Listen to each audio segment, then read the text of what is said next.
মুসআব ডাক দিয়ে কয়, আব্বাজান জীবন চলে যাবে কিন্তু ঈমান দিতে পারবো না। জীবন চলে যাবে কিন্তু ঈমান দিতে পারবো না। মুসআবের বাবা এবার রাগ কইরা কয়, তুই যদি ঈমান না ছাড়স তাহলে কিন্তু আমি তোরে হত্যা করে ফেলবো। মুসআব ডাক দিয়ে কয়, আব্বাজান মারলে মারতে পারো কিন্তু ঈমান ছুটাইতে পারবা না, ঈমান ছুটাইতে পারবা না। এবার মুসআবের বাবা রাগ কইরা ঘর থেকে বউরে বলল, শিকল নিয়ে আসো, তালা নিয়ে আসো। শিকল আনা হলো, তালা আনা হলো। মুসআবের হাতের মধ্যে শিকল লাগায় দিল, পায়ের মধ্যে শিকল লাগায় দিল। এবার ডাক দিয়া কয়, মুসআব এখনো সময় আছে, তুই ঈমান ছেড়ে দে, তুই কালিমা ছেড়ে দে, আমি তাহলে তোরে ঘরের ভিতরে বন্দী করব না। এবার মুসআব ডাক দিয়া কয়, আব্বাজান আমার জীবন চলে যাবে কিন্তু আমার ঈমান আমি ছাড়তে পারবো না, আমার জীবন চলে যাবে। এবার মুসআব বারবার এই কথা বলার পরে মুসআবের একটা ঘরের ভিতরে ঢুকা। মুসআবের মা এবার ডাক দিয়ে কয়, ও মুসআব আজকে থেকে তোর খাবার দাবার বন্ধ। মুসআব ডাক দিয়ে কয়, আম্মা জান রিজিকের মালিক তুমি না, রিজিকের মালিক হলেন আমার আল্লাহ। আল্লাহু আকবার। রিজিকের মালিক হলেন আমার আল্লাহ।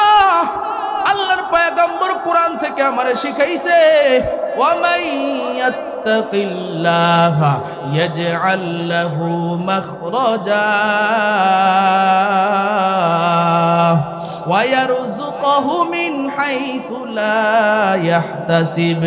আল্লাহ রব্বুল আলামিনের কোরআন থেকে নবী আমারে শিখাইছে, যে ব্যক্তি আল্লাহরে ভয় করে চলে আল্লাহ তারে সম্মানের রিজিক দান করে। এবার মুসআবের মা কোনো কথা কয় না, একেবারে সংক্ষেপ করব, গভীর মনোযোগ দিয়ে শুনেন। মুসআবের মা এবার ঘরের ভিতরে চলে যায়। এবার মুসআব তার হাতের মধ্যে শিকল, পায়ের মধ্যে শিকল, এই শিকল থাকা অবস্থায় মাথাটারে মাটির মধ্যে লাগাইয়া সেজদায় পড়ে আল্লাহরে ডাকে। আর ডাক দিয়ে কয়, আল্লাহ আমার হাতের মধ্যে শিকল, আমার পায়ের মধ্যে শিকল, আমার ঘরের দরওয়াজার মধ্যে তালা, এরপরও আমার অন্তরে কোনো দুঃখ নাই, একটাই মাত্র দুঃখ। এই দুঃখটা হলো আমি নবীর দরবারে যাইবার চাই আর কোরআনে কারীমের তেলাওয়াত শিখতে চাই। আল্লামাহুল বায়ান।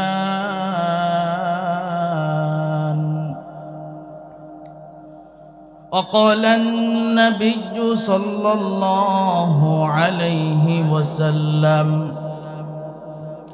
تركت فيكم أمرين لن تضلوا ما تمسكتم بهما كتاب الله وسنة رسوله أو كما قال النبي عليه الصلاة والسلام صدق الله مولانا العظيم وصدق رسوله النبي الكريم ونحن على ذلك من الشاهدين والشاكرين والذاكرين والحمد لله رب العالمين। আমরা সকলেই নবীর মহব্বতে দুরূদ ইব্রাহিম পড়ব, একজনও বসে থাকবো না, রাজি আছি তো ইনশাআল্লাহ? اللهم صل على محمد وعلى آل محمد كما صليت على إبراهيم وعلى آل إبراهيم إنك حميد مجيد।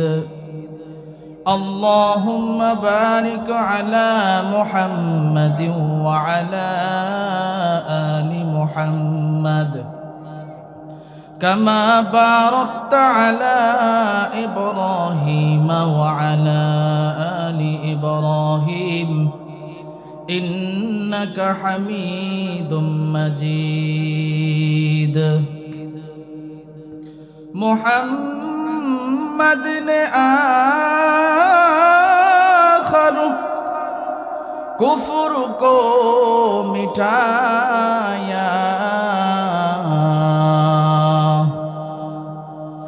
कुफ्र को मिटा कर सदाकत बताया बलगल उला সকলেই পড়ি बिकमालिही कशफत तुजा बिजमालिही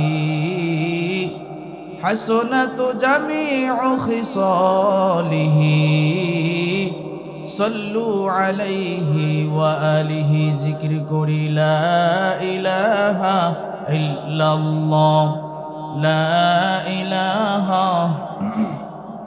জোরে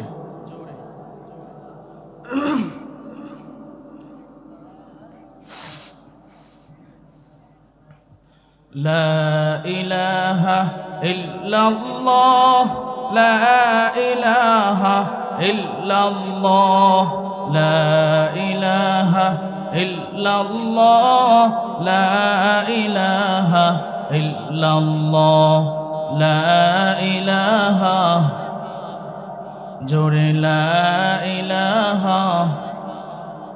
বেলাল বলে এক আল্লাহ উমাইয়া বলে বড় জালা বেলাল বলে এক আল্লাহ উমাইয়া বলে বড় জালা আমার আল্লাহ বলেন ও জিবরাইল আল্লাহ বলেন ও জিবরাইল জান্নাতেরি খোলো তালা লা ইলাহা জোরে লা ইলাহা আসিয়া বলে এক আল্লাহ ফেরাউন বলে কত জালা আসিয়া বলে এক আল্লাহ ফেরাউন বলে কত জালা আমার আল্লাহ বলেন ও জিবরাইল আল্লাহ বলেন ও জিবরাইল জান্নাতেরি খোলো তালা লা ইলাহা জোরে লা ইলাহা লা ইলাহা ইল্লাল্লাহ মুহাম্মাদুর রাসূলুল্লাহ সকলেই পড়ি সাল্লাল্লাহু আলাইহি ওয়াসাল্লাম तकबीर में कलिमा में नमाजों में अदा में तकबीर में कलिमा में नमाजों में अदा में है नाम इलाही से मिला नाम मोहम्मद है नाम इलाही से मिला नाम मोहम्मद फरमाती है आदम के मुझे खुल्द तरी में फरमाती है आदम के मुझे खुल्द तरी में लिखा हुआ तौबा पे मिला नाम मोहम्मद लिखा हुआ तौबा पे मिला नाम मोहम्मद ऐ बंदे खुदा चाहोगा उनकी मुलाकात ऐ बंदे खुदा चाहोगा उनकी मुलाकात जल्दी से आ बैठे सुनो हजरत की नसीहत जल्दी से आ बैठे सुनो हजरत की नसीहत আলহামদুলিল্লাহ রামচন্দ্রপুর পশ্চিমপাড়া কবরবাসীদের উদ্যোগে মাগফিরাত কামনায় আজকের এই ওয়াজ এবং দোয়ার মাহফিল অধ্যকার মাহফিলের সম্মানিত সভাপতি প্রধান অতিথি, বিশেষ অতিথিবৃন্দ, মুআজ্জাজ মুকাররম, জাতির মাতার মুকুট, ওরাসাতুল আম্বিয়া হযরত উলামায়ে কেরাম, দূর দূরান্ত থেকে আগত আল্লাহ পাকের আশিকিন, জাকিরিন, শাকিরিন, মুহিব্বিন, মুনব্বিন আযম, আমার কলিজার টুকরা যুবক বন্ধুগণ, স্নেহের ছোট ভাই এবং পর্দার আড়ালে আলোচনা শুনছেন আমার সম্মানিতা মুসলমান মা ও বোনেরা, আসুন আমরা আল্লাহ রব্বুল আলামিনের দরবারে শুকরিয়া আদায় করি যে মহান রব্বুল আলামিন আমাদেরকে ভালোবেসে, মহব্বত করে, আদর করে, মায়া করে জান্নাতি বাগানে, জান্নাতি পরিবেশে কিছু কথা আমাকে বলার, আপনাদেরকে কিছু কথা শুনবার তৌফিক দান করেছেন। এজন্য সকলেই জবান খুলে মালিকের শুকরিয়া আদায় করি, বলি আলহামদুলিল্লাহ। আরো জোরে আওয়াজ দিয়ে বলি আলহামদুলিল্লাহ। শুকরিয়া আদায় করলে খুশি হন কে? আরো জোরে বলেন আল্লাহ। এখানে যারা আছেন সবাই আমার এলাকার মানুষ, কথা ঠিক না বেঠিক? কয়েকজন আমাকে ফোন দিয়েছে, অনেক মানুষ, শুধু পুরুষ না মহিলারাও, যে হুজুর কোন দিন বয়ান, যখন থেকে এই মাহফিলের একটা আলোচনা হচ্ছে, বিশেষ করে এই মাহফিলটা আমরা পশ্চিমপাড়া আমরা যারা আছি বাড়ির সকলেরই মিলে, শুধুমাত্র যারা কবরে চলে গেছে, আমরা এলাকাবাসী রামচন্দ্রপুরে যারা আছি, যারা জীবিত আছি, যারা কবরে চলে গেছে, তাদের জন্য দোয়ার এই আজকের আয়োজন। এবং আমরা যারা আছি আমাদেরও তো কবরে যাইতে হবে, কথা ঠিক না বেঠিক বলেন? আমাদের যে কবরে যাইতে হবে এটার একটা প্রস্তুতি দরকার, আছে না নাই? আরো জোরে বলেন আছে না নাই? তো আমাদের প্রস্তুতি নিতে হবে কোরআন এবং হাদিস থেকে। যেইভাবে আল্লাহ রাব্বুল আলামিন আমাদেরকে দিক নির্দেশনা দিয়েছেন, ওই অনুযায়ী যদি আমরা চলি, তাহলে দুনিয়া থেকে যখন বিদায় হব, কবরে চলে যাব, তখন আমাদের কবরের জিন্দেগিটা ভালো হবে। সকলেই জুড়ে আওয়াজ দিয়ে বলেন সুবহানাল্লাহ, মাশাআল্লাহ। আমাদের স্প্যান্ডেল ভরে গেছে আলহামদুলিল্লাহ, এটা আল্লাহর অনেক বড় মেহেরবানি। বিশেষ করে আমি আপনাদের কাছে একটু উদারত আহ্বান রাখব। আজকে ঢাকা থেকে প্রায় 16 জন বড় বড় আলেম এই এলাকায় আগমন করেছে, আলহামদুলিল্লাহ বলবেন না? আজকের যিনি প্রধান বক্তা আলহাজ হাফেজ মাওলানা মুফতি আমির হামজা বিন হাশেম সাভারি সাহেব, হুজুর আমার উস্তাদ, এবং হুজুরের সাথে আরও আমাদের সফর সঙ্গী যারা আছেন, ওনারাও আমাদের উস্তাদ সমতুল্য। প্রত্যেকজন এক একটা মাদ্রাসার মুহতামিম, আলহামদুলিল্লাহ বলবেন না? আমি যে এলাকায় থাকি, আমি তো ঢাকার শহরে, আপনারা জানেন, দিকদার মাদ্রাসা থেকে শেষ করার পরে, হাফেজ হওয়ার পরে শুধু 1 বছর পড়ছি নান্দেল চৌরাস্তা 12 গ্রাম মাদ্রাসায় তাইসির জামাত। এরপরে মিজান থেকে শুরু করে দাওরা ইফতা, মানে মাওলানা মুফতি, সবগুলো আলহামদুলিল্লাহ ঢাকা পড়াশোনা করছি। আমার সমস্ত উস্তাদ ঢাকার। আমি যত মাদ্রাসায় পড়াশোনা করছি, আলহামদুলিল্লাহ, আল্লাহর শুকর, প্রত্যেকজন উস্তাদের সাথে আমার এমন সম্পর্ক যে আমার বাবা ছাড়া কথা বলে না, আলহামদুলিল্লাহ বলতেন না। দিকদার মাদ্রাসায় থাকতেও, এরপরেও যত মাদ্রাসায় পড়ছি, সকল উস্তাদের খেদমত করতাম। আজকে যে উস্তাদরা আসছেন, 3টা গাড়ি, একটা হায়েস, 2টা প্রাইভেট কার। একটা প্রাইভেট কার যেটা দিয়ে আমি ওয়াজ করি ওইটা তো আছেই, একটা প্রাইভেট কার, একটা হায়েস, আলহামদুলিল্লাহ 15 জন আলেম, যাদেরকে ডেট খালি পাওয়া যায় না এবং টাকা দিয়েও নেওয়া যায় না। আলহামদুলিল্লাহ আমি বলছি যে হুজুর আপনারা যদি আমাদের এলাকায় আসেন, তো আলহামদুলিল্লাহ হুজুররা চলে আসছে। শুধু আমি বলছি আমার মহব্বতে, ভালোবাসায় হুজুররা আসছে, খুব খুশি, খুব আনন্দ পেয়েছে, এলাকা দেখে খুব ভালো লেগেছে ওনাদের। তা আপনারাও কি খুশি না বেজার? আরো জোরে বলেন খুশি না বেজার? আমরা খুশি হলেও একজন কিন্তু বেজার, তারে চিনি আমরা, শয়তান, ইবলিশ। শুধু ইবলিশ শয়তান বেখুশি বিষয়টা এমন না, কিছু মানুষ শয়তান আছে না নাই? আরো জোরে বলেন আছে না নাই? দেখবেন কিছু মানুষ শয়তান আছে, যেগুলার ওয়াজ মাহফিল শুনতে ভালো লাগে না, কোরআনের আলোচনা শুনতে ভালো লাগে না। এইগুলো যদি হয়, এই যে আজকে আমরা যারা এখানে আসছি, এই প্যান্ডেলের চতুর্দিকে আল্লাহ তাআলার রহমত নাজিল হইতেছে। এবং আমরা প্রত্যেকে এখানে যারা আছি, যারা আসে নাই, সকলের জন্য কিন্তু আজকে দোয়া করা হবে। কথা ঠিক না বেঠিক? তাহলে আমাদের মা বাবা যারা কবরে আছে, ওনাদের আত্মাটা কি পরিমাণ শান্তি পাবে। তারা কবরে বৈশা বলবে যে আমার সন্তানরা যাদেরকে দুনিয়াতে আমরা রাইখা আসছি, তারা আমাদের জন্য দোয়া করতেছে। এটা যে কত বড় একটা ভাগ্য। আমার বাবা আজকে যদি থাকতো খুশি থাকতো। আমরাও যারা আসছি, যাদের মা বাবা কবরে আছে, আমাদের প্রত্যেকের উপর এটা হক মা বাবার জন্য দোয়া করা। এই যে দেখতেছেন আমি বসে রয়েছি, আমার শরীর কিন্তু খুব ক্লান্ত। গতকালকে প্রোগ্রাম ছিল নেত্রকোনা, একেবারে খালিয়াজুরি, ওই অনেক দূর, 9 ঘন্টা জার্নি করে আসছি।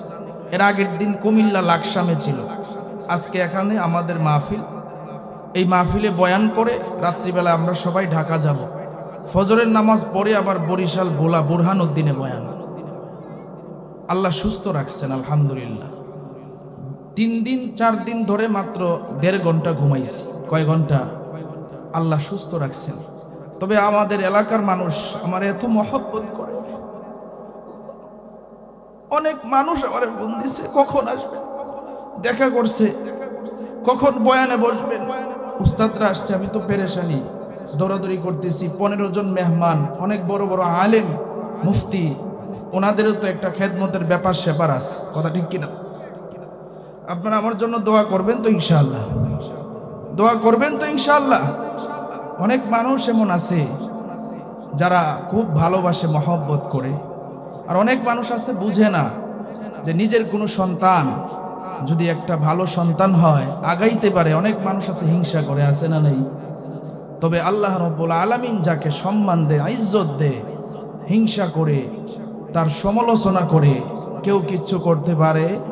আরো জোরে বলেন, পারে? বিশ্বাস করেন, আল্লাহর কসম করে বলছি, আমার এই রামচন্দ্রপুরের যত মানুষ আছে, আমার হাত যখন আমি উঠাই, আমার গ্রামের প্রত্যেকটা মানুষের জন্য আলহামদুলিল্লাহ আমি দোয়া করি।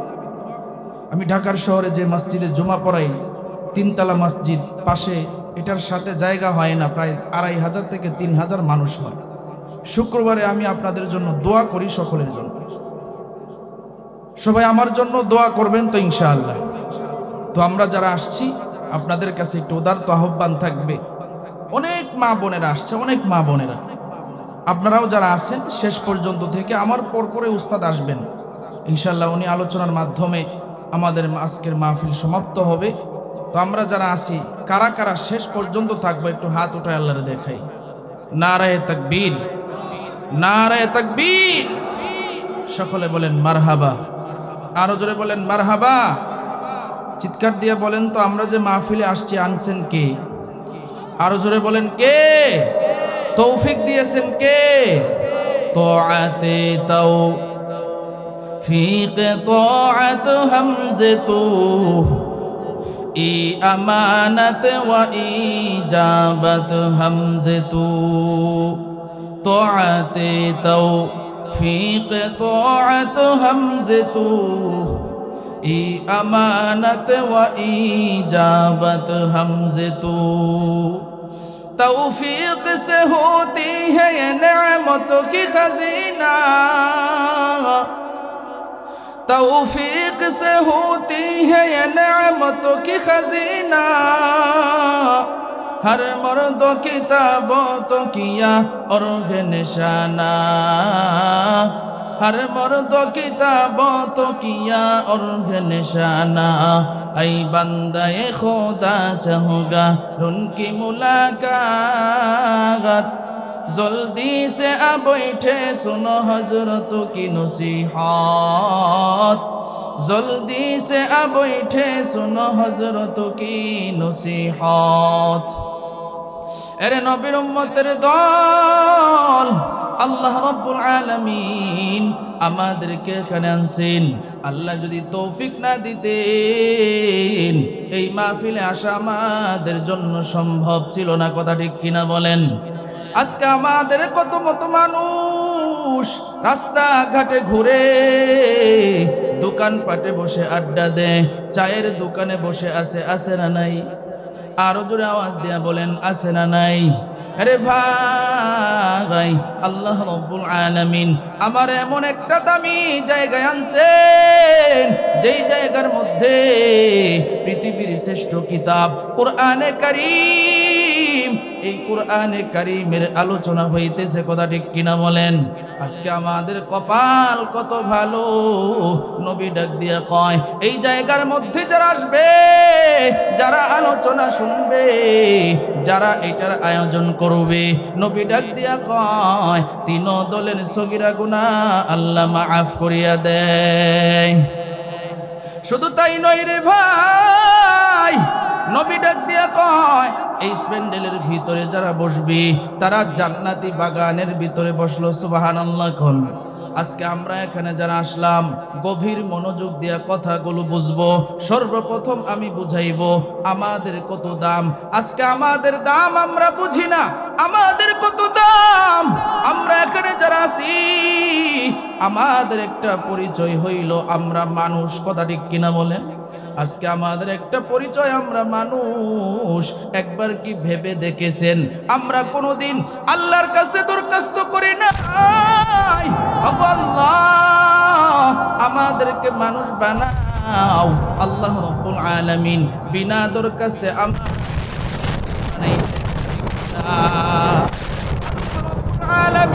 আমাদেরকে যদি মানুষ না বানাইয়া কুকুর, শুয়ার, ভেড়া, বকরি বানাইতে পারতো কি পারতো না? আরো জোরে আওয়াজ দিয়ে বলেন, পারতো কি পারতো না? আরে ভাই, আল্লাহ রাব্বুল আলামিন আমাদেরকে সর্বপ্রথম মানুষ বানাইছেন। মানুষ বানানোর পর আমাদেরকে আরেকটা নিয়ামত দান করেছেন। ওই নিয়ামত আমাদেরকে মুসলমানের ঘরে জন্ম দিয়েছেন। ঠিক কিনা? আমাদেরকে মুসলমানের ঘরে জন্ম না দিয়া হিন্দু, বৌদ্ধ, ইহুদি, খ্রিস্টানের ঘরে জন্ম দিত, হইতে পারতাম না। কথা ঠিক কিনা বলে? আমাদের বাপ ছিল মুসলমান, আমার দাদা ছিল মুসলমান, আমার পরদাদা ছিল মুসলমান, কিন্তু আল্লাহর কাছে আমরা দরখাস্ত করি না। আল্লাহ আমাদেরকে বিনা দরখাস্তে মুসলমানের ঘরে জন্ম দিয়েছে। 3 নম্বর নিয়ামত আল্লাহ দান করেছেন। আল্লাহ রাব্বুল আলামিন আমাদেরকে আখির জামানার পয়গম্বরের উম্মত বানাইছেন। যেই নবীর উম্মত হওয়ার জন্য নবীরা আল্লাহর কাছে দরখাস্ত জানাইছে, ওগো আল্লাহ আখির জামানার পয়গম্বরের উম্মত হতে চাই। পয়গম্বর মুসা আলাইহিস সালাতু ওয়াস সালাম তিনি ছিলেন আল্লাহর পয়গম্বর। আল্লাহর কাছে তিনি দরখাস্ত জানায়, ওগো আল্লাহ আখির জামানার পয়গম্বরের উম্মত হতে চাই। পয়গম্বর ঈসা আলাইহিস সালাতু ওয়াস সালাম আল্লাহর কাছে দরখাস্ত জানায়, ওগো আল্লাহ আখির জামানার পয়গম্বরের উম্মত হতে চাই। আল্লাহ ডাক দিয়ে কয়, আরে মুসা আমি আল্লাহ তোমার দোয়া কবুল করতে পারবো না। আল্লাহ রাব্বুল আলামিন পয়গম্বর ঈসা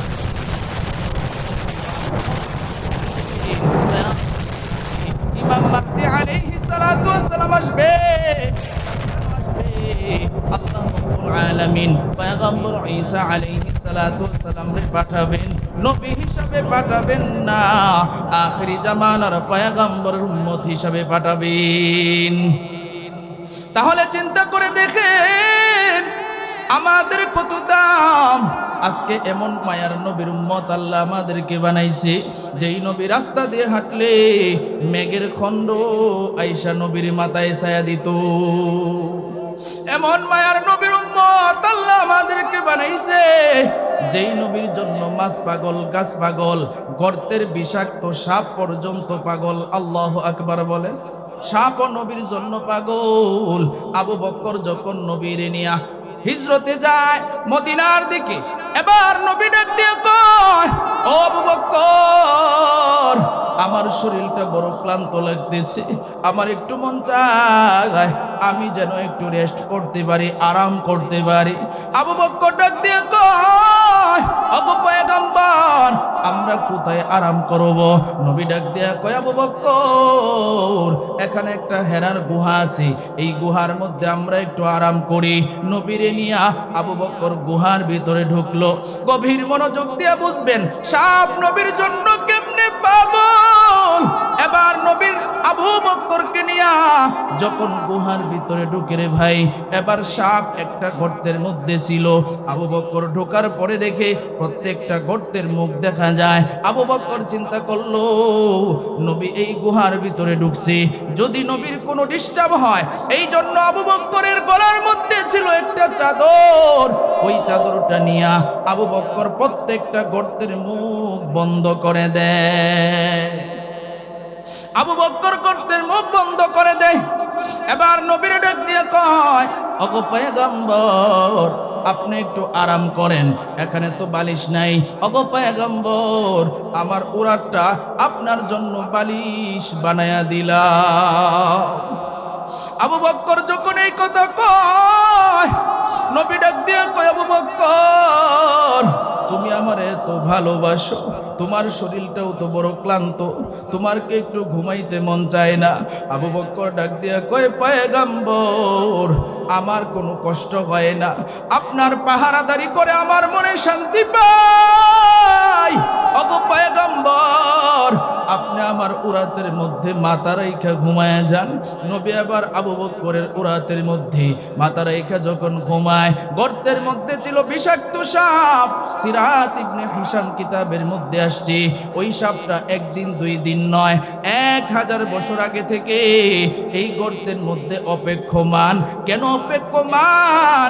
নবীর জন্য অপেক্ষমান। সাপ শুনছিল এক পাদ্রী থেকে, নবী একদিন হিজরতে যাওয়ার সময় এই গুহার ভিতরে বসবে। কেমন সাপ? নবীর পাগল। ওই সাপ ওই হেরার গুহার ভিতরে 1000 বছর থেকে অপেক্ষারত অবস্থায় আছে। এবার সাপের নাকের মধ্যে নবীজির শরীরের ঘ্রাণ চলে গেছে। সাপ আনন্দে আত্মহারা। এবার সাপ উপরের দিকে উঠতেছে রে ভাই। উপরের দিকে যখন উঠে, সাপ দেখে কে যেন গর্তের মুখ বন্ধ করে দিয়েছে। গভীর মনোযোগ দিয়ে বুঝবেন, কে যেন গর্তের মুখ বন্ধ করে দিয়েছে। সাপের মনটা বড় খারাপ হয়ে গেল। আল্লাহর ডাক দিয়া কয়, আল্লাহ, আজকে কি আমার মায়ার নবীর দেখা হবে না?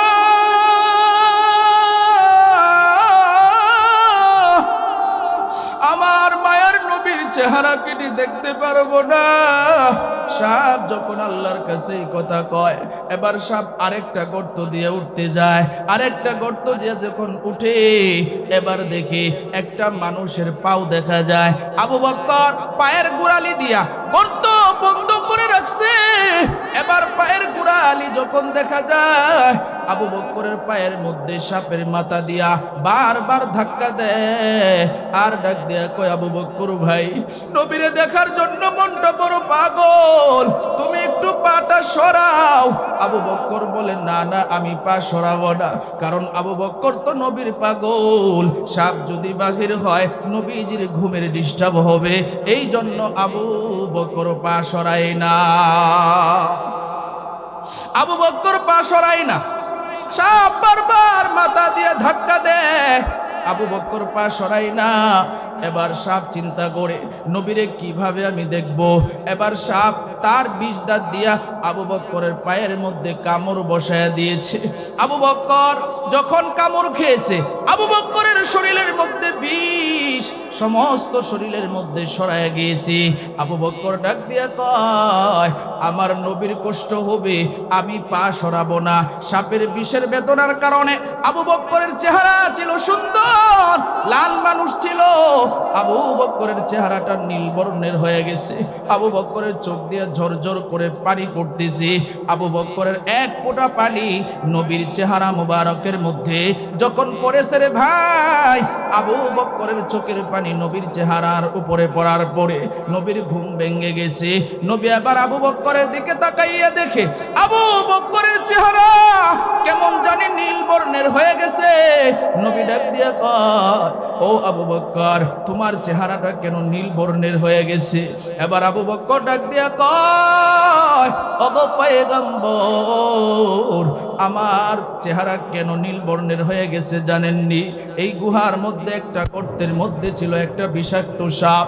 ওই সাপ আমার পায়ের মধ্যে কামড় বসে দিছে, এই জন্য বিষের যন্ত্রণায় আমি আর সহ্য করতে পারি না। এরপরও আমি পাটা সরাই না গো পয়গম্বর। কেন তুমি পা সরাও না? বলে, নবী, আপনার যদি ঘুমের ডিস্টার্ব হয় এই জন্য আমি পা সরাই নাই। নবী ডাক দিয়া কয়, আবু বকর, তোমার পাটা তুমি তাড়াতাড়ি সরাও। আবু বকর এবার পাটা সরাইলেন। সাপ গর্ত থেকে বাহির হইলেন। গর্ত থেকে বাহির হইয়া সাপ নবীরে ডাক দিয়া কয়, পয়গম্বর, আমার ভুল হয়ে গেছে, আমার আপনি মাফ করিয়া দেন। এবার নবী ডাক দিয়া কয়, ও সাপ, তুমি কেন আবু বকরের পায়ের মধ্যে কামড় বসায়া দিয়েছো? এবার ডাক দিয়া কয়, পয়গম্বর, আপনারে দেখার জন্য মনটা বড় পাগল হয়ে আছে। আজকে একদিন দুই দিন নয়, 1000 বছর আগে থেকে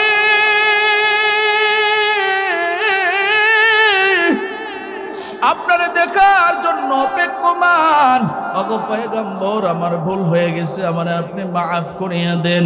আল্লাহর পয়গম্বর বিসমিল্লাহ পড়ে সূরা ফাতিহা তেলাওয়াত করে আবু বকরের যেই জায়গার মধ্যে সাপে কামড় বসায়া দিছে ওই জায়গার মধ্যে লালা মুবারক লাগাইতে দেরি হয়। আবু বকরের বিষের ব্যথা ভালো হইতে দেরি হয় না। মুহাম্মদ আরবি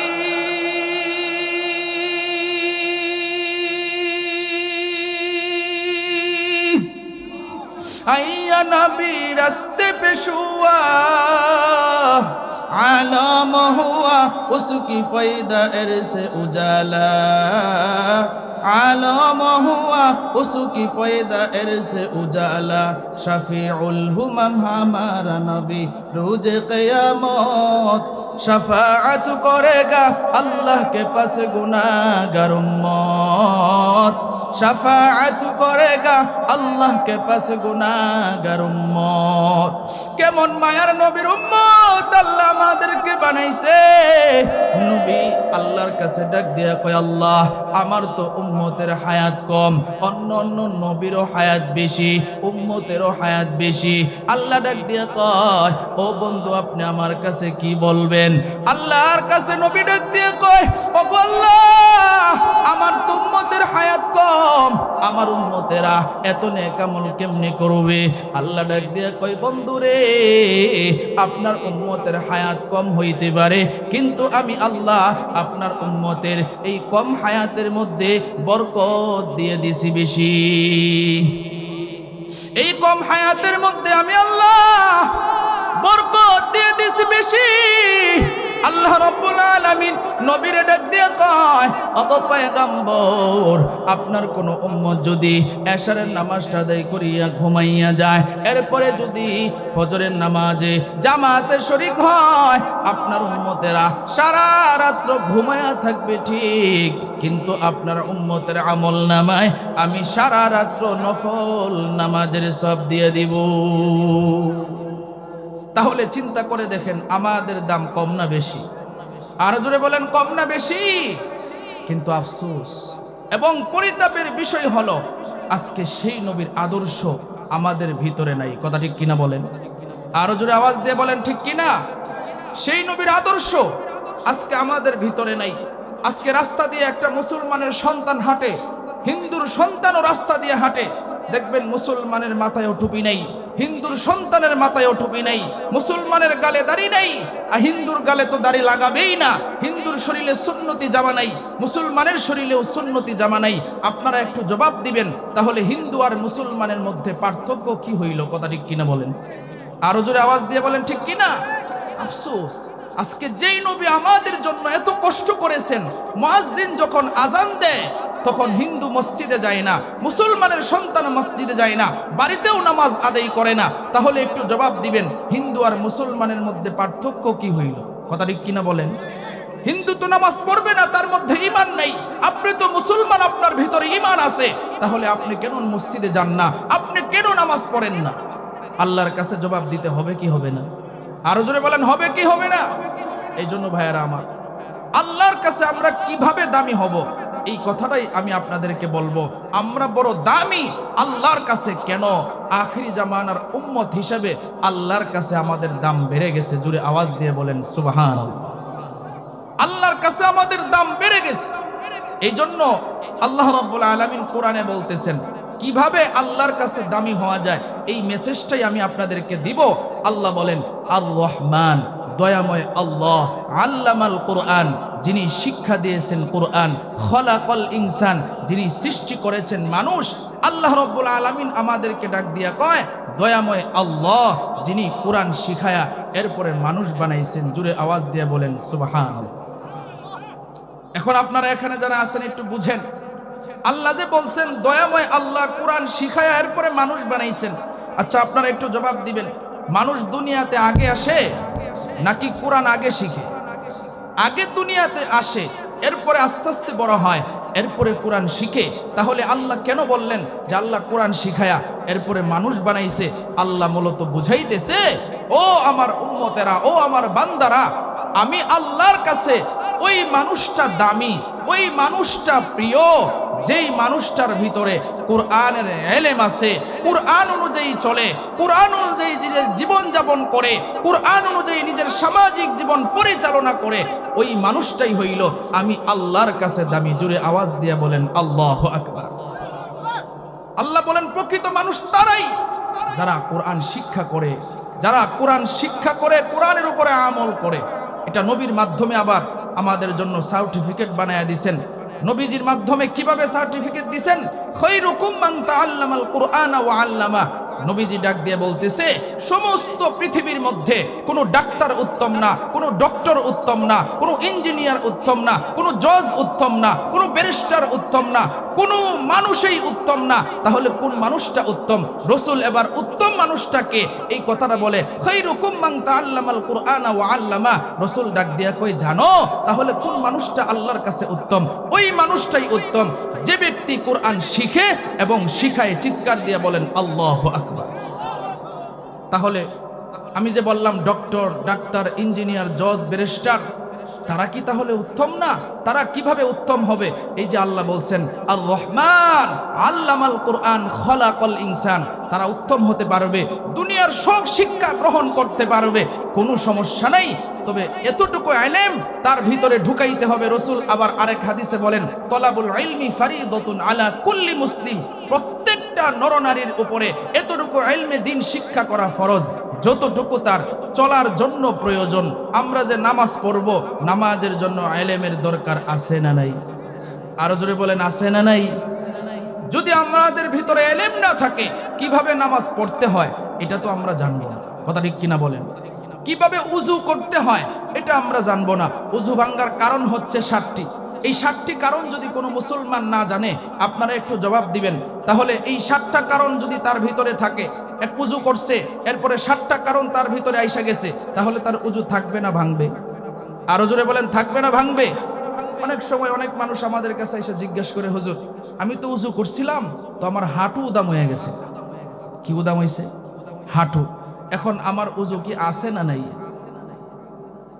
আপনারাই তো দেখা যায় জবাব দিয়ে দিলেন। হাঁটু উদাম হইলে উযু যাবে না। হাঁটু উদাম হইলে কি যাবে না? মানুষের, প্রত্যেকটা মুসলমান যারা আমরা পুরুষ আছি, আমাদের দায়মি ফরজ আছে নাভির উপর থেকে হাঁটুর নিচ পর্যন্ত ঢাইকা রাখা। এটা হলো ফরজ, সব সময়ের জন্য ফরজ। আপনি উযু করছেন, আপনার কাপড়টা একটু উপরে উঠে গেছে, এই জন্য আপনার উযু ভাঙবে না, ফরজ তরফ হইছে। কথা ঠিক কিনা বলেন? এই কথাটা আমরা অনেকেই জানতাম না। হাঁটু উদাম হইলে উযু ভাঙে না, ফরজ তরফ হয়। আর ফরজ তরফ হইলে কবিরা গুনাহ হয়। কি গুনাহ হয়? কবিরা গুনাহ হয়। আপনার ভিতরে যদি ইলম না থাকে ভাইরা আমার, তাহলে কি আমরা এই জিনিসটা জানতে পারবো? এই জন্য আল্লাহ বলছেন দয়াময় আল্লাহ, যিনি কোরআন শিখায় মানুষ বানাইছেন। প্রকৃত মানুষ হইতে চাইলে এর ছাড়া বিকল্প আর কোনো রাস্তা নাই। রাসূল সাল্লাল্লাহু আলাইহি ওয়াসাল্লাম আমাদেরকে আরো 2টা মেসেজ দিয়ে গেছেন। আজকে আমি এই আলোচনাটা কেন আপনাদের সামনে করতেছি? আমি মেসেজটা দিয়ে যাচ্ছি যে আমরা এখানে যারা আছি, আমাদের সন্তানাদি যারা আছে, তাদেরকে কিভাবে আমরা দামি বানাইতে পারবো, আখেরাতে যেন আমরা সুখে শান্তিতে বসবাস করতে পারি, এই মেসেজটাই আমি দিয়ে যাচ্ছি। রাসূল বলেন, তারাকতু ফীকুম আমরাইন লান তাদিল্লু মা তামাসসাকতুম বিহিমা কিতাবাল্লাহি ওয়া সুন্নাত রাসূলি। রাসূল ডাক দিয়া কয়, আমি তো একদিন তোমাদের মাঝে থাকবো না, তবে দুইটা জিনিস রেখে গেলাম। জোরে আওয়াজ দিয়ে বলেন কয়টা? আরো জোরে বলেন কয়টা? নাম্বার 1, রাসূল সাল্লাল্লাহু আলাইহি ওয়াসাল্লাম ডাক দিয়া কয়, কিতাবাল্লাহ, রবের কিতাব, এই কোরআনে কারীম। দ্বিতীয় নাম্বার, রাসূল সাল্লাল্লাহু আলাইহি ওয়াসাল্লাম ডাক দিয়া কয়, ওয়া সুন্নাতা রাসূলি, আমি রাসূলের সুন্নাত। এই দুইটা জিনিসকে যারা আঁকড়ে ধরবে, দুনিয়া আখিরাতে উভয় জাহানে সফল করবেন কে? আরো জোরে বলেন কে? সমাধান দিয়ে দিবেন কে? সমাধান চাও যদি জীবনে মরণে, ফিরে যাও খোঁজে নাও চোখ রাখো কোরআনে। সমাধান, ঠিক কি না? সমাধান চাও যদি জীবনে মরণে, ফিরে যাও খোঁজে নাও চোখ রাখো কোরআনে। তবেই পাবে সুখ শান্তির ঠিকানা, তবেই পাবে সুখ শান্তির ঠিকানা, যদি তুমি মেনে নাও মনে প্রাণে সমাধান, ঠিক কি না? সমাধান চাও যদি জীবনে মরণে, ফিরে যাও খোঁজে নাও চোখ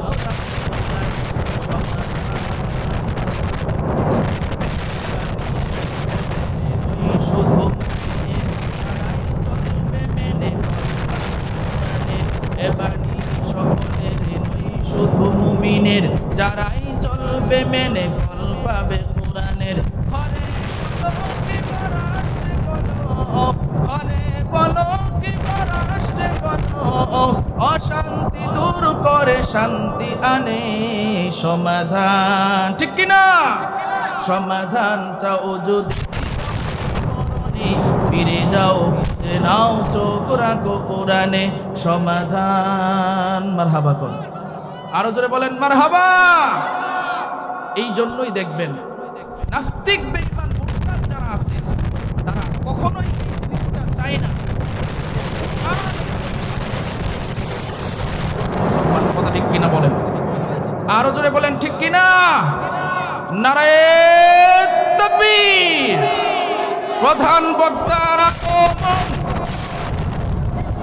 গ্রামবাসীর পক্ষ থেকে, এলাকাবাসীর পক্ষ থেকে নারায়ে তাকবীর। সবাই খুশি না বেজার? আরো জোরে বলেন খুশি না বেজার? উনি আমার উস্তাদ এবং আমার মুরব্বী।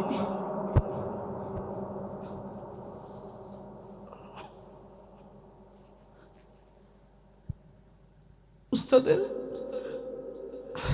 দিক নির্দেশনায় চলে আসছে। আজকে সারা বাংলাদেশ আল্লাহ গড়াইতেছে। এই যে উস্তাদ বসে আছে, ওনার অবদান এটা আমার ভিতরে কিছু। উস্তাদ আসছে, উস্তাদ বলছে কিছুক্ষণ আলোচনা করার জন্য। উস্তাদের বসে রেখে আলোচনা করার মতো উস্তাদ বলতেছে, আর একটু উস্তাদের কথা মানতে হবে। আল্লাহ, আপনারা কষ্ট পাইতেছেন। আসলে আজকে আমি যে কিভাবে কথা বলবো,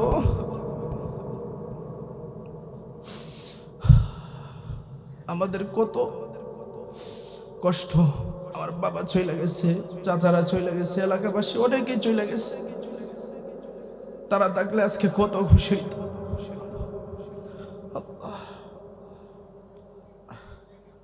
আল্লাহ কবুল করুক, বলে না আমিন। আরো জোরে বলে না আমিন।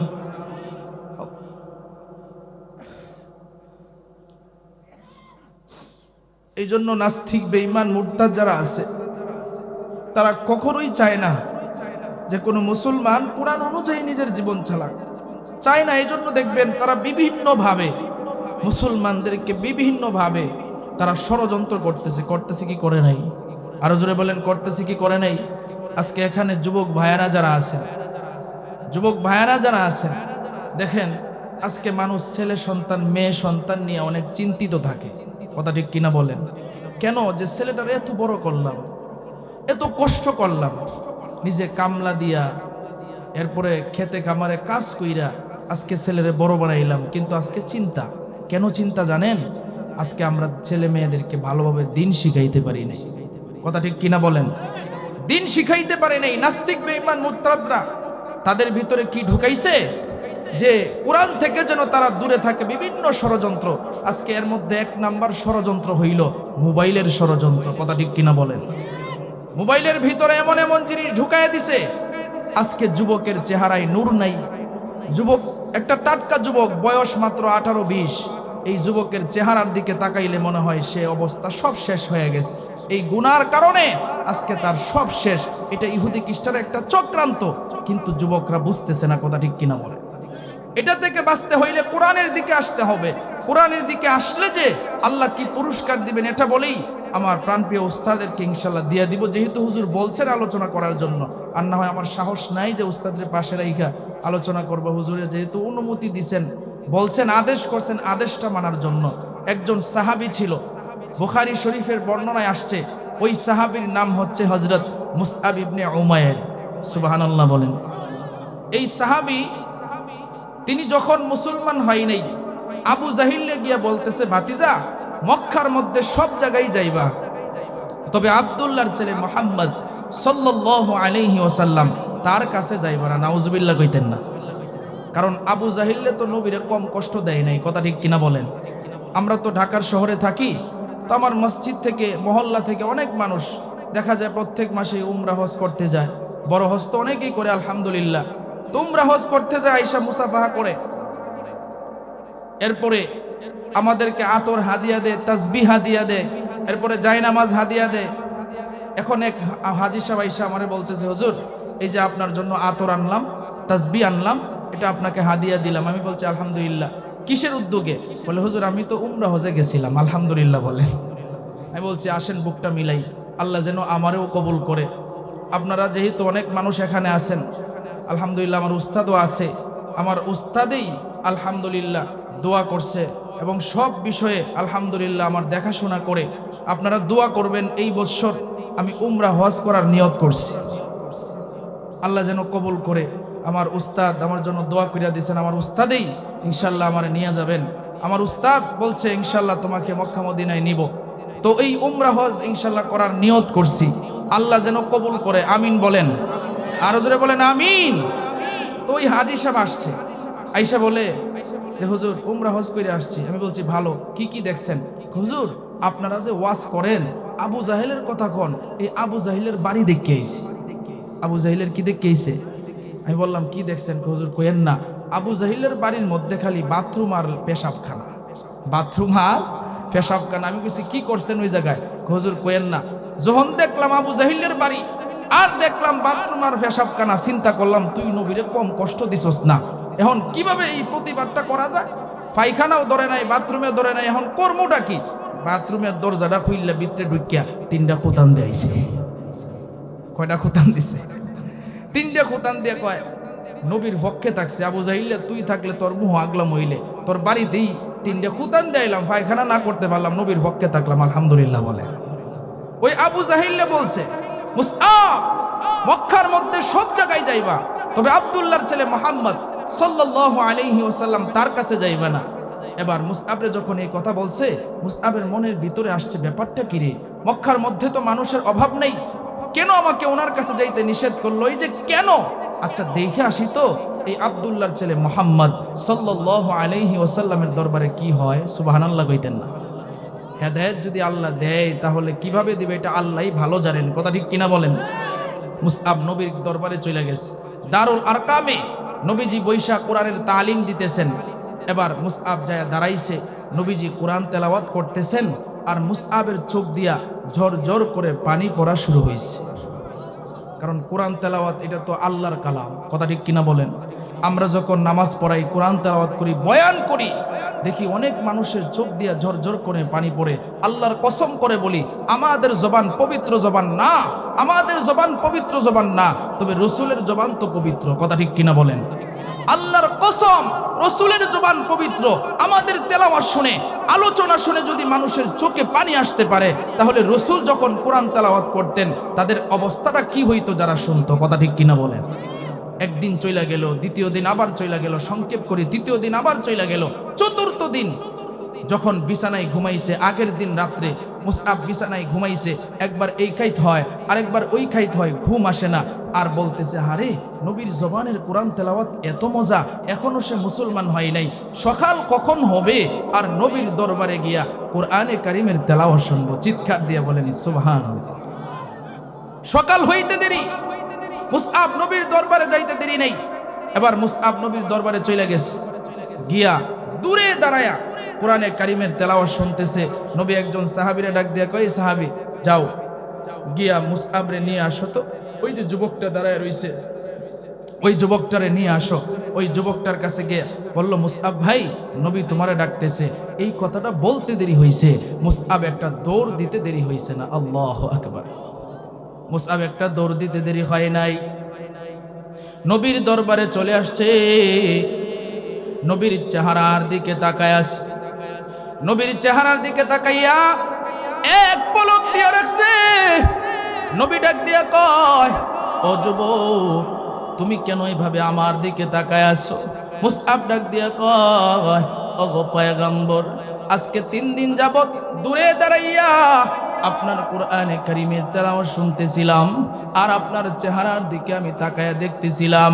আপনার চেহারা এত মায়াবী আর এত সুন্দর, আপনার চেহারার দিকে আমি যখন তাকাইলাম আমি আর চোখ ফিরাইতে পারি না।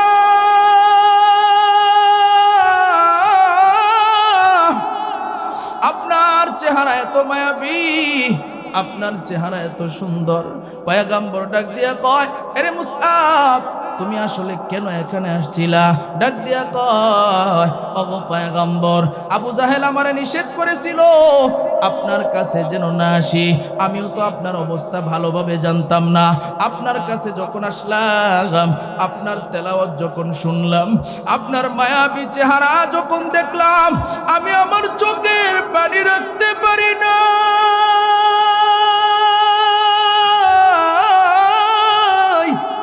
ওগো পয়গম্বর, আমার বুঝে এসে গেছে আল্লাহর কোরআন সত্য, আপনি নবী সত্য, ইসলাম ধর্ম সত্য। আমি আর দেরি করতে চাই না, আমার এক করে আপনি কালিমা পড়ায় মুসলমান বানায় দেন। মুসআব মুসলমান হয়ে গেল। এবার নবী ডাক দিয়ে কয়, আরে মুসআব তুমি তো মুসলমান হয়েছো, তোমারে আমি 2টা সবক দিলাম। নাম্বার 1, 1 নাম্বার সবক, তুমি যে ঈমান আনছো ওই ঈমান আনার কথাটা কাউরে বলবা না। নাম্বার 2, 2 নাম্বার সবক, তুমি প্রতিদিন আমি নবীর দরবারে আসবা আর কোরআনে কারীমের তেলাওয়াত শিখবা। আমি নবীর দরবারে আসবা আর কোরআনে কারীমের তেলাওয়াত শিখবা। মুসআব ডাক দিয়ে কয়, ওগো পয়গম্বর, ঠিক আছে আপনার এই 2টা কথা আমি মানব। এবার মুসআব প্রতিদিন নবীর দরবারে আসে। কেন নবী এই 2টা সবক দিলেন একটু পরেই বুঝতে পারবেন। মুসআব নবীর দরবারে আসে আর কোরআনে কারীম তেলাওয়াত শুনে আর কোরআনে কারীমের তেলাওয়াত শিখে। এইভাবে যখন প্রতিদিন আসা যাওয়া করে ভাই, এবার মুসআব একদিন বাড়ির দিকে যখন যায়, মনের ভিতরে ঈমানের জ্বালাতন শুরু হয়ে গেছে। নিজেরে নিজেই ডাক দিয়া কয়, আরে মুসআব তুই যে ঈমান আনছস, তুই যে মুসলমান হইছস, তুই যে মুসলমান হইছস, ইসলাম ধর্ম তো সত্য, যেই কোরআন শিখতেছস এই কোরআনও তো সত্য, যেই নবীর হাতে হাত রেখে কালিমা পড়ছস সেই নবীও তো সত্য। তাহলে কেন তুই ঈমানের কথাটা তোর বাড়িতে বলবি না, তোর মা বাবার কাছে বলবি না? এবার মুসআব নিজের নিজে যখন এই কথাগুলো বলে আর বাড়ির দিকে যায়, এবার বাড়ির কাছাকাছি যায়া নিজের মনের ভিতরে এই কথাগুলো আসতেছি। এবার নিয়ত করেছি ঈমান আনার কথাটা আর আমি গোপন রাখবো না। আজকে ঈমান আনার কথাটা আমি আমার মায়ের কাছে বলে দিব। দেখবেন সন্তান অনেক গোপন বিষয় কারো কাছে না বললেও মায়ের কাছে কিন্তু অনেক সময় বলে। কথা ঠিক কিনা বলেন? কারণ সন্তান জানে মা বাবা ছাড়া এই পৃথিবীর মধ্যে আর কেউ আপন না। মারে বেশি আপন মনে করে, মার কাছে বলে। এবার মুসআব মার কাছে গিয়া ডাক দিছে, মা গো, আজকে তোমার কাছে আমি একটা গোপন কথা জানায়া দিব। মা ডাক দিয়া কয়, কিরে সন্তান, কি গোপন কথা? বলে, মা আমি প্রতিদিন কোথায় যাই তুমি কি সেটা জানো? মুসআবের মা ডাক দিয়া কয়, না রে সন্তান না, তুই কোথায় যাস আমি তো সেটা জানি না। এবার মুসআব ডাক দিয়া কয়, মা গো, আমি প্রতিদিন নবীর দরবারে যাই আর কোরআনে কারীমের তেলাওয়াত শিক্ষা করি। আমি প্রতিদিন নবীর দরবারে যাই আর কোরআনে কারীমের শিক্ষা করি। মুসআবের মা এবার ডাক দিয়া কয়, সন্তান তুই তো আমাদের ধর্মে, তুই তো মুসলমানের ধর্মে না, সে তো মুসলমানের নবী, আর কোরআনও তো এটা মুসলমানের কিতাব, আমাদের ধর্মের কোনো কিতাব না। এবার মুসআবের মা এই কথা বলার পরে মুসআব ডাক দিয়ে কয়, মা গো, এখনো তুমি বুঝতে পারো নাই আমি নবীর হাতে হাত রেখে কালিমা পড়ে মুসলমান হয়ে গেছি। আমি নবীর হাতে হাত রেখে কালিমা পড়ে মুসলমান হয়ে গেছি। এই কথাটা যখন মুসআবের মা শুনলো, মুসআবের মার মাথা গরম হয়ে গেল। ডাক দিয়া কয়, এই কাজটা তুই কেন করলি? আমাদের ধর্ম তুই কেন ছেড়ে দিলি? তার বাপেরে ডাকলো, তার চাচারে ডাকলো, তার আত্মীয় স্বজন যারা ছিল সকলকেই ডাকলো। ডাইকা ডাক দিয়া কয়, এই যে দেখো তোমার সন্তান কি করছে, একটু জিজ্ঞাসা করো। এবার মুসআব তার বাবার সামনে পড়ল। বাবা ডাক দিয়া কয়, এরে মুসআব, তুই কি করছস আমারে ক। আব্বা জান, আমি কালিমা পয়রা মুসলমান হয়ে গেছি। বাবার মাথাও গরম। এবার মুসআব যখন এই কথা বলছে, কয়, ঈমান ছেড়ে দে, তুই ঈমান রাখতে পারবি না, আমাদের ধর্মে ফিরে আয়। মুসআব ডাক দিয়া কয়, আব্বা জান, জীবন চলে যাবে কিন্তু ঈমান দিতে পারবো না। জীবন চলে যাবে কিন্তু ঈমান দিতে পারবো না। মুসআবের বাবা এবার রাগ কইরা কয়, তুই যদি ঈমান না ছাড়স তাহলে কিন্তু আমি তোরে হত্যা করে ফেলবো। মুসআব ডাক দিয়া কয়, আব্বা জান, মারলে মারতে পারো কিন্তু ঈমান ছুটাইতে পারবা না, ঈমান ছুটাইতে পারবা না। এবার মুসআবের বাবা রাগ কইরা ঘর থেকে বউরে বলল, শিকল নিয়ে আসো, তালা নিয়ে আসো। শিকল আনা হলো, তালা আনা হলো। মুসআবের হাতের মধ্যে শিকল লাগায় দিল, পায়ের মধ্যে শিকল লাগায় দিল।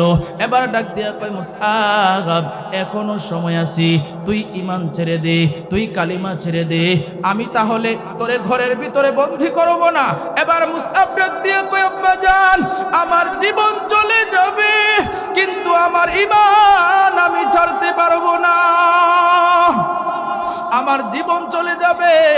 এবার মুসআব বারবার এই কথা বলার পরে মুসআবের একটা ঘরের ভিতরে ঢুকা। মুসআবের মা এবার ডাক দিয়ে কয়, ও মুসআব, আজকে থেকে তোর খাবার দাবার বন্ধ।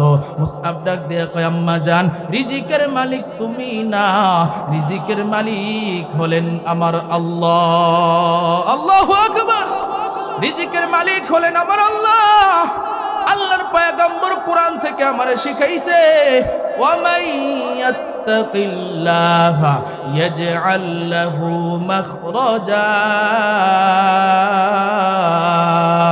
ওয়া ইয়ারযুকুহু মিন হাইসু লা ইয়াহতাসিব।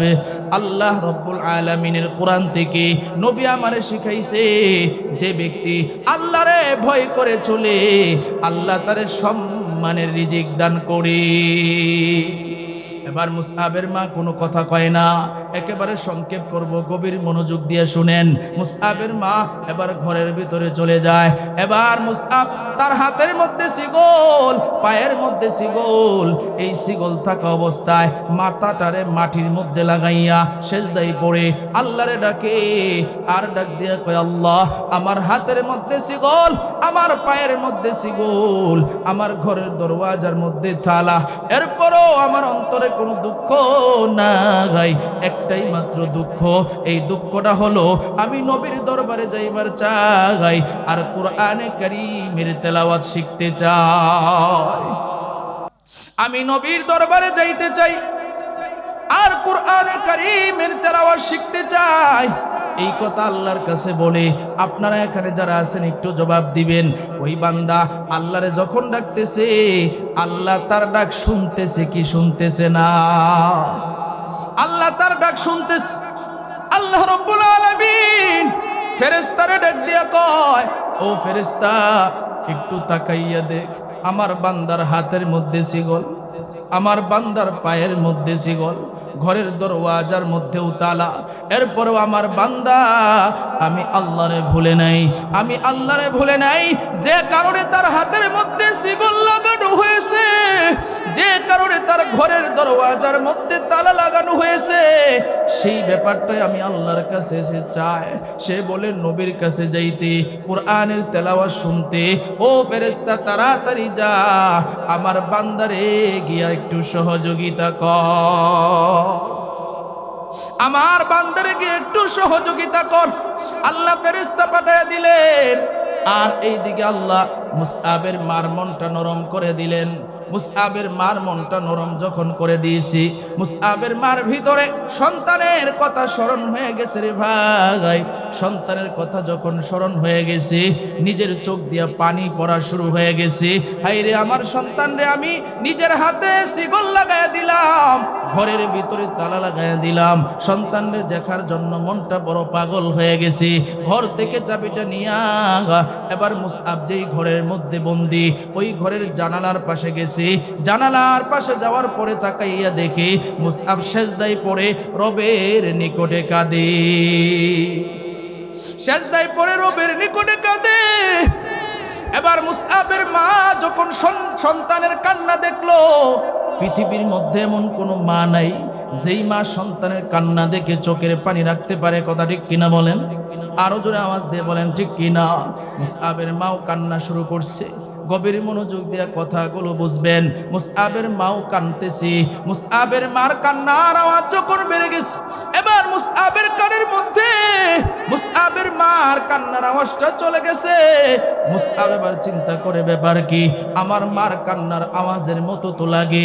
মাথাটা উঠাইয়া এবার জানালার দিকে তাকাইয়া দেখি তার মা জানালার মধ্যে দাঁড়াইয়া চোখের পানি পালাইয়া ফুফায়া ফুফায়া কান্দে।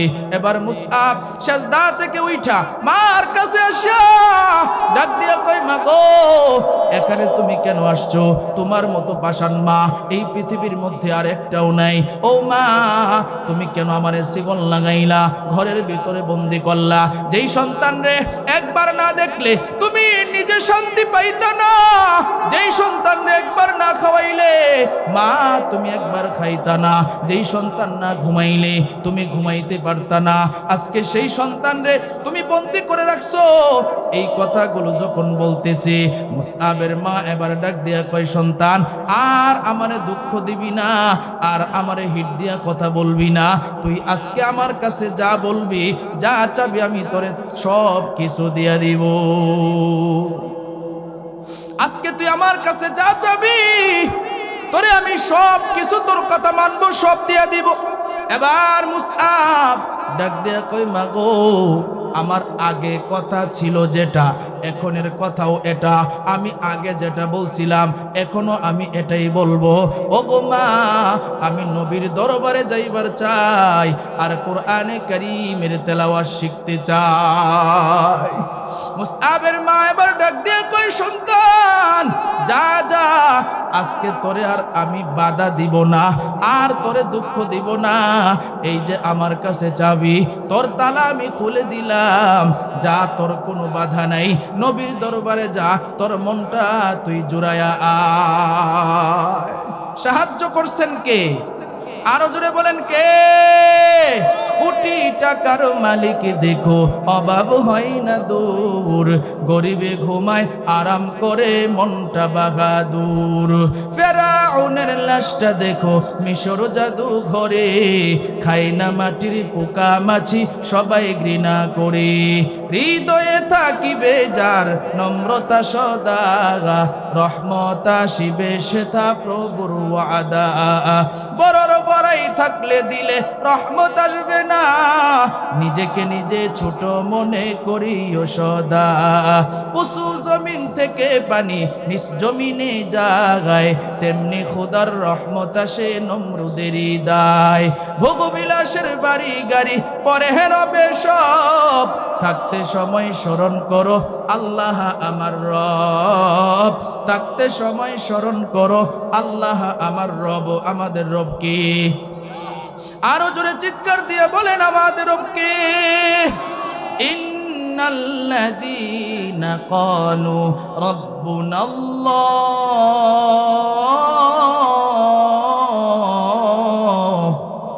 সুম্মা ইসতাকামু ফালা খাউফুন আলাইহিম ওয়ালা হুম ইয়াহজানুন।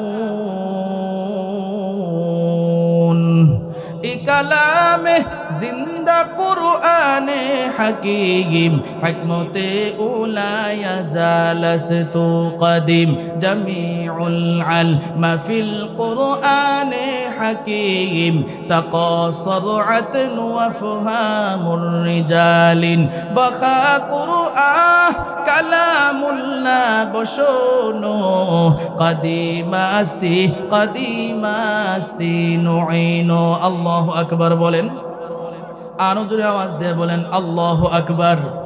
এবার মুসআবের মা এই কথা যখন বলছি, মুসআব আর দেরি করে নাই, শিকল খোলার পরে এক দৌড় দিয়া নবীর দরবারে হাজির। সুবহানাল্লাহ, নবীর দরবারে হাজির। দারুল আরকামে নবীজি সাহাবায়ে কেরামদেরকে নিয়ে কোরআনের তালিম দিতেছেন। এবার মুসআব নবীর অনুমতি ছাড়া তো ভিতরে ঢুকতে পারে না, নবীর সাথে কখন সাক্ষাৎ করবে এই জন্য মনের মধ্যে বড় কষ্ট লাগতেছে। মুসআব বাহিরে দাঁড়ায় রইছে, আর সহ্য হয় না, নবীর জন্য চোখের পানি পালায় কান্দে। আমার নবীর সাথে কখন দেখা হবে, কাঁদতেছে দাঁড়াইয়া। নবীজি যখন কোরআনের কারিমের তালিম দিতেছেন, আপনারা আমার একটু প্রশ্নের জবাব দিবেন। নবীজির কাছে মুসআবের কান্নার আওয়াজটা পরিচিত না অপরিচিত? আরো জোরে আওয়াজ দিয়ে বলেন, পরিচিত না অপরিচিত? নবীজির কানের মধ্যে মুসআবের কান্নার আওয়াজটা চলে গেছে। এবার নবী ডাক দিয়া কয়, কে আসো? বাহিরে দেখো, আমার কোন আশেকটা দাঁড়াইয়া কাঁদে। সে আর কেউ নয়, আমার মুসআব মনে হয় হাজির হয়ে গেছে। আল্লাহু আকবার বলেন। আমার মুসআব মনে হয় চলে আসছে। মুসআব বাহিরে দাঁড়ায় তো কাঁদতেছি। একজন সাহাবী গিয়া ডাক দিয়া কয়, ও মুসআব ভাই, বাহিরে দাঁড়াইয়া তুমি কেন কাঁদো? তুমি কেন এতদিন নবীর দরবারে আসো নাই? মুসআব ডাক দিয়া কয়, ও আমার ভাই, তোমার সাথে কথা হবে পরে, আগে আমি আমার নবীর সাথে কথা বলতে চাই। মুসআব ভিতরে চইলা গেল। ভিতরে যাওয়ার পরে নবীর চেহারাটা যখন দেখছে, নবীর চেহারাটা দেখে আর সহ্য করতে পারে নাই। ডাক দিয়া কয়, ওগো পয়গম্বর, আপনি আমারে মাফ করিয়া দেন। আমি আপনার কথা যেটা বলেছিলেন সেটা আমি মানতে পারি নাই। আপনার পায়ে ধরি, আপনি আমারে মাফ করিয়া দেন। নবী ডাক দিয়া কয়, আরে মুসআব, তুমি আমার কাছে কেন মাফ চাইতেছো? এবার মুসআবের নবী ডাক দিয়া যখন এই কথা বলছি, মুসআব ডাক দিয়া কয়, পয়গম্বর, আমি আপনার কথাটা রাখতে পারি নাই। আপনি যে বলেছিলেন ঈমান আনার কথাটা কাউকে না বলার জন্য, আমি আমার মায়ের কাছে কথাটা বলে দিয়েছিলাম। এই জন্য আমার মা আমারে আটকায় দিয়েছিল। ওগো পয়গম্বর, আমারে আপনি মাফ করিয়ে দেন। নবী ডাক দিয়া কয়, মুসআব, এটা তো আমি নবী পরীক্ষা করেছিলাম। কারণ আল্লাহ কোরআনে বলছে, যে ব্যক্তি কোরআন শুনে, কোরআন শিখে, কোরআন তেলাওয়াত করে, আল্লাহ তার ঈমানকে বৃদ্ধি করে দেয়, মজবুত বানায় দেয়, তাজা বানায় দেয়। এরে মুসআব, আমি তোমারে পরীক্ষা করেছিলাম, তুমি আল্লাহর পরীক্ষায় পাস। এরে মুসআব, তোর জায়গা আমার পায়ে না, তোর জায়গা আমার বুকে।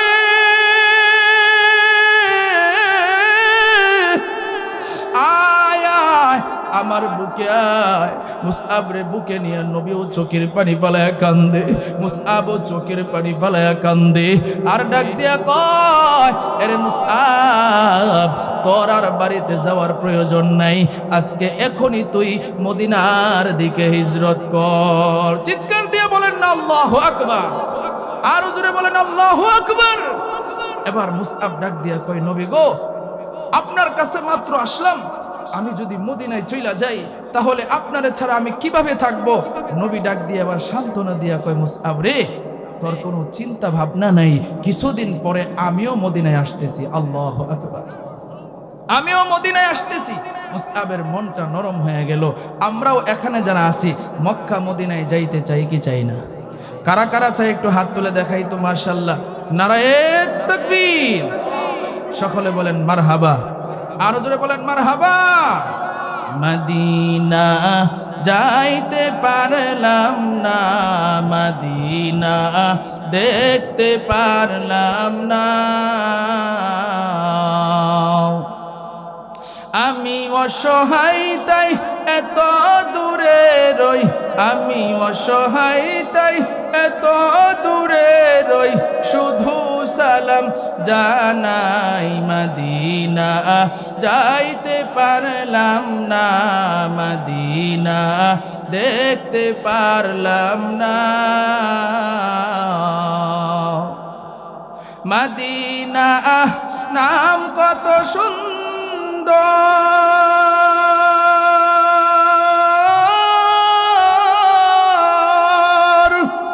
মদিনা কেড়েছে অন্তর,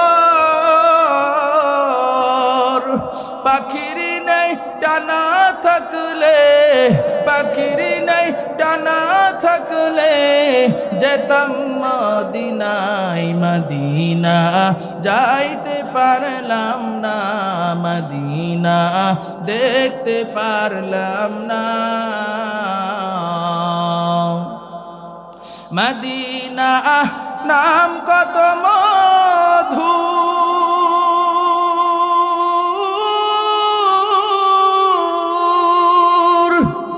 মদিনা আর যে কত দূর,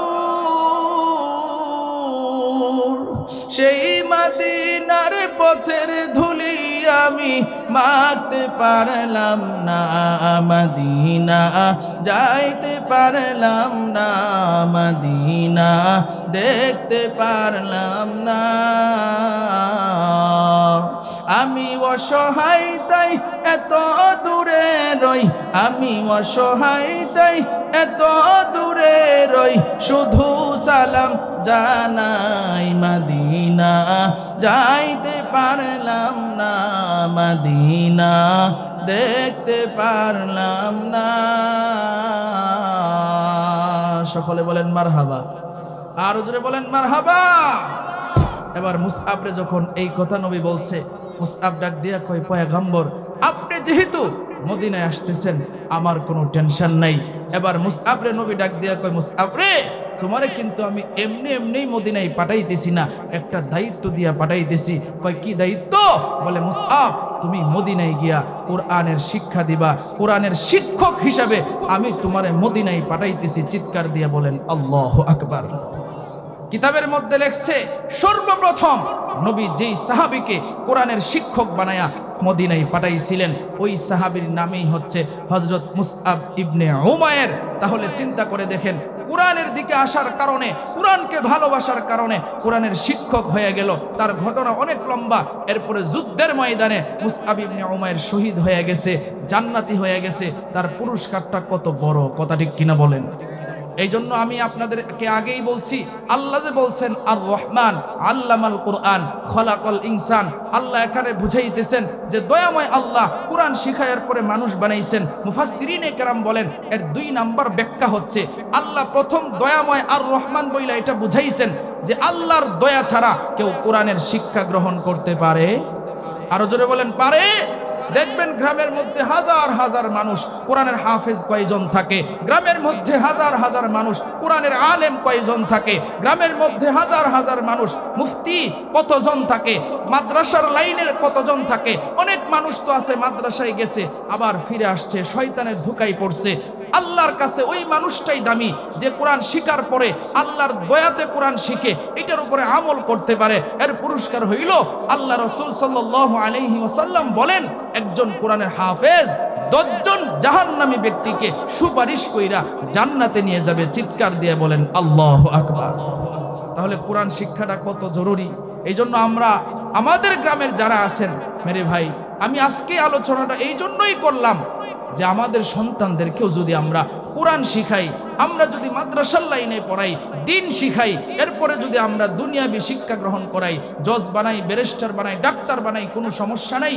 তাহলে তাদের ভিতরে এমন একটা জিনিস ঢুকবে, তারা যখন দায়িত্বশীল হবে তখন তারা টেবিলের নিচ দিয়ে ঘুষ খাবে না। কথা ঠিক কিনা বলে? যার ভিতরে কোরআনের ইলম আছে সে দুর্নীতি করবে না, উল্টাপাল্টা কাজ করবে না। যেহেতু আমাদের এই আলোচনাটা আমরা খুব মনোযোগ দিয়ে শুনছি, আমরা এখানে যারা আছি আমরা নিজেরাও ইনশাআল্লাহ যারা কোরআন শিখি নাই শিখবো, যারা দিনের উপরে তেমন কিছু বুঝি না তাবলিগের লাইনে সময় দিব, রাজি আছি তো ইনশাআল্লাহ। আমরা মুরব্বী যারা আছি, আমি জিঞ্জিরায় গেছিলাম এক জায়গায় তাবলিগে আমার মুসল্লিদেরকে নিয়ে 3 দিনের জন্য। তো ওই জায়গায় একটা ঘটনা আমি বলি, শেষ করে দিচ্ছে উস্তাদ ইনশাআল্লাহ, এখনই বয়ান করবেন। এক 80 বছরের মুরব্বী, কয় বছরের? 80 বছরের মুরব্বী। সকালবেলায় তো ফজরের পরে একটু বয়ান হয়, তো আমার হুজুররা ধরে ইস্তেকবালে দাঁড় করাইছে। ও আপনি একটু মোটা সোটা আসেন, আপনার একটু দাঁড়ান। আমি ইস্তেকবালে দাঁড়াইছি, এক মুরব্বী 80 বছর বয়সে। আমি বললাম দাদা আপনি একটু বসেন। কয় কেন? আমি বললাম আলেম ওলামা আছে, কথা বলবে, আপনি শিখতে পারবেন। কয় আমি সব জানি। আমি কি করি? সব জানি। আমি কইলাম সব জানেন, এরপরেও তো বরকত হবে, মুজাকারা হবে, জানলেও আরো জানবেন, কিংবা যেটা জানছেন এটা শুনলে আরেকটু আপনার মুখস্থ ভালো থাকবে। এখন মুরব্বী বলতেছে আমি বসবো না, আমি সব জানি। তখন আমার কৌতূহল জাগলো, যেই লোকটা জানে সেই লোকটা তো এত কিছু বলবে না যে আমি জানি। কথা ঠিক কিনা বলেন? আমি কইলাম আচ্ছা চাচা, ও দাদা আপনি একটু বলেন না, আপনি যেহেতু জানেন আমি একটা প্রশ্ন করি। কয় করো। আমি বললাম গোসলের ফরজ কয়টা? গোসলের ফরজ কয়টা? কষ্ট হইতেছে না তো আপনাকে? এখন ডাক দিয়া কয় গোসলের ফরজ এটা কোনো ব্যাপার হইল? গোসলের ফরজ হলো 3টা। গোসলের ফরজ কয়টা? 3টা। আমি কইলাম মাশাআল্লাহ, গোসলের ফরজ 3টা তো সুন্দর কথাই কইছে। এখন আমি কইলাম দাদা গোসলের ফরজ যে 3টা কইছেন বলেন তো কি কি? এখন দাদাই ডাক দিয়া কয় তৈল্যা, সাবান, পানি। তৈল্যা, সাবান, পানি। আমি কইলাম ইন্নালিল্লাহ। এটা কি কইলেন? হাফেজ হইলাম, মাওলানা হইলাম, মুফতি হইলাম, কত কিতাব বড় বড় পড়লাম, উস্তাদরা আমাদেরকে পড়াইছে, এই কথা তো কোনো জায়গায় পাইলাম না। আপনি কোন তো শিখছেন? আমার দাদাই শিখাইছে। কে শিখাইছে? বেটা দাদা বলে বেটাটা শিখাইছে। আমি কইলাম এই কথা তো কোরআন হাদিসে নাই। কয় আপনি মাওলানা সাহেব একটু কোন তো তৈল্যা, সাবান, পানি ছাড়া গোসল হইবনি। আমার কি তা কয় তৈল্যা, সাবান, পানি ছাড়া গোসল হইবনি? আমি মুরব্বীরে কইলাম মুরব্বী ইসলাম তো যুক্তির নাম না, ইসলাম হইল কোরআন হাদিসের নাম। কথা ঠিক কিনা বলেন? যেটা কোরআনে আছে, যেটা হাদিসে আছে, এটা আপনাকে মানতে হবে। আপনার নিজের মন গড়া যুক্তি দিলে চলবে? আরো জোরে বলেন চলবে? আমাদের একজন বড় আলেম ছিলেন ফখরউদ্দিন রাজি রহমাতুল্লাহ। এরপরে আরেকজন আলেম ছিলেন ফখরে বাঙ্গাল তাজুল ইসলাম সাহেব। উনি বাতিলের আতঙ্ক ছিলেন। উনি যদি কোথাও যাইতেন তো দেখবেন ভণ্ড পীর যারা আতঙ্কে কাঁপত। তো এক এলাকায় গেছে, তো যারা সাগরিদ ছিল ওনার সাথে সফর সঙ্গী, ওনারা খবর দিছে উস্তাদ ও হুজুর এই এলাকায় একটা ল্যাংডা ফির আছে। কি ফির আছে? ল্যাংডা। হুজুরে কই ল্যাংডা ফির আছে? ল্যাংডা কখনো কি ফির হইতারে? আপনারা কি ধারণা? এখন হুজুরে যখন এই কথা শুনছে কয় ল কেমন ফিরটা দেখে আই। আর একজন ডাইনের থেকে কয় হুজুর কি আছে না আছে সব তো দেখাই যায়। এখন ফির সাহেব লইছে, গেছে ওই জায়গায়, যায় দেখে আসলেই কোনো কিছু শরীরের মধ্যে নাই। তো হুজুরের উদ্দেশ্য হইল দেখি লোকটারে কোনোভাবে ভালো বানানো যায় কিনা। আমাদের আলেম ওলামা আমরা যারা আছি, এই যে বয়ান করতেছে, আমাদের উদ্দেশ্য হইল কিভাবে মানুষদেরকে অন্ধকার থেকে আলোর পথে আনা যায়। হেদায়েতের মালিক তো আল্লাহ, চেষ্টা করা। আল্লাহ বলছেন মানুষদেরকে দিনের কথা বলো। আল্লাহ যদি হেদায়েত কপালে রাখে তো হেদায়েত পাবে। কথা ঠিক কিনা বলেন? এখন হুজুর গেছে, গিয়ে এখন হুজুর সুন্দরভাবে নরমাল ভাবে কোনো রাগ টাগ করে নাই। বলছে এই তুমি কাপড় কেন পরো না? কি বলছে ভাইয়ারা আমার? তুমি কাপড় কেন পরো না? এখন ওই হিসাব উত্তর দিছে, মার ফেটে যখন ছিলাম কাপড় ছিল না, মার ফেটতে যখন দুনিয়াতে আইছি তখনও কাপড় ছিল না, তাইলে কাপড় কেল্লা গিয়ে ফরম। তার উত্তরটা যুক্তিতে মিলে কি মিলে না বলে? মার ফেটে তো কাপড় ছিল না, দুনিয়াতে যখন ডেলিভারি হয়ে আসছে তখনও কাপড় ছিল, পরাইছে তো পরে দাদি নানিয়ারা। এখন হুজুরে ডাক দিয়া কয়, কিতাবের মধ্যে আমরা পড়ছি, ভানুহাট কথা না কিন্তু, ফখরে ভাঙ্গাল তাজুল ইসলাম সাহেবের কিতাবে লেখছে উনি ঘটনাটা। এখন এই কথা বলার পরে কয়, তোমার যুক্তিতে আমি 1 নাম্বার মানছি, তাইলে তোমার যুক্তি যেহেতু আমি মাইনে লইছি, আমার যুক্তিটা মানো। কয় জি হুজুর মানবো। কয় আপনার যুক্তি কি? কয় তুমি কইছো মার ফেটে যখন ছিলা কাপড় আসিন না, মার ফেটতে যখন দুনিয়াতে আইছো তখনও কাপড় আসিন না। আচ্ছা, তুমি যখন মার ফেটতে আইছিলা তখন কি তোমার মুহের মধ্যে দাঁত আসি? আপনারা কি কইন? দাঁত আসিন? মার ফেটে তাহা অবস্থায় কি দাঁত তাহে? নাকি মার ফেটতে বাড়িলে পরে কয়েক বছর পরে দাঁত উঠে, না কয়েক মাস পরে দাঁত উঠে? এখন ফখরে বাঙ্গাল তাজুল ইসলাম সাহেব যখন এই কথা কইছে, এখন কয় না, দাঁত তো আসিন না। কয় দিয়েছে, তোমার দাঁত আছে না নাই? এখন দাঁত তো আছে। এখন ফখরে বাঙ্গাল তাজুল ইসলাম সাহেব কয়, একটা ইট আনছে, 2টা ইট আন, একটা ইটের মধ্যে এটা হুতাইছে, আর একটা ইট আতল হইছে। কয় তোমার যুক্তি যদি আমার মানন লাগে, তাইলে এখন ইট দিয়ে বাইরিয়া তোমার দাঁতটি বাঙ্গন লাগবে। তুমি যদি যুক্তি দেও যে কাপড় ফরন, যাইতো না। আমার আলোচনা বুঝতেছেন আপনারা? তোমার যুক্তি যদি আমি মানি যে তুমি ল্যাংড়া থাকবা, কাপড় পরতা না, তাইলে আমার যুক্তিও মানন লাগবো। তাইলে তোমার দাঁত এখন সবার সামনে ইট দিয়ে বাইরিয়া কি করণ লাগবো? ভাঙ্গন লাগবে। এখন কই হুজুর মাফ করে দেন। এখন কি কয়? কয় মাফ করে দেন, আর করতাম না, আমি আসলে ইচ্ছা করে এগুলা করছি। নাউজুবিল্লাহ, জুরে কন। ভণ্ডামি বাদ দিয়া কাপড় পরো, আল্লাহরে রাজি করার চেষ্টা করো, নামাজ রোজা পড়ো, কোরআন সুন্নাহ অনুযায়ী নিজের জীবন যাপন করো।